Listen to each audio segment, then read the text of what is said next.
Rekan-rekan semua, Bapak Ibu, saya sudah sampai di lokasi yang kedua, yaitu tempat ditemukannya oleh masyarakat Kamangmudia, yaitu Jorong Itabi, yaitu bunga yang diberi nama bunga bangkai.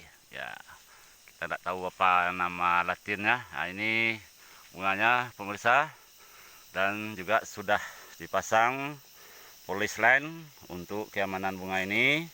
Dan kita bisa lebih dekat sekitar 1 meter dari bunga.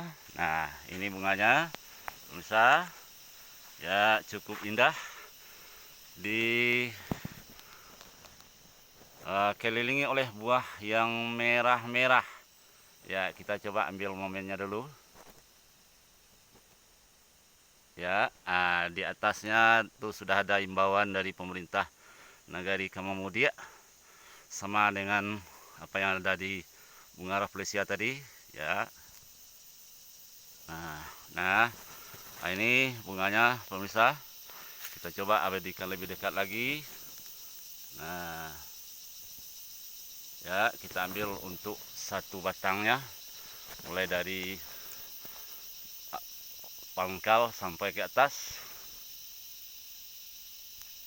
Ya, maaf, kameranya terpaksa diputar balik.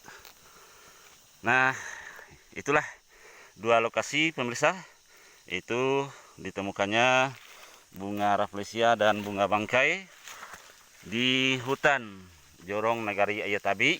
Nah, kita lihat sekelilingnya ini hutan-hutan kayu yang begitu indah, rimbun, dan di bawah tadi dekat bunga rafflesia itu ada kebun kulit manis atau Cassiopea milik masyarakat. Oke pemirsa, kita menuju ke bawah dulu. Terima kasih. Selamat sore. Assalamualaikum warahmatullahi wabarakatuh.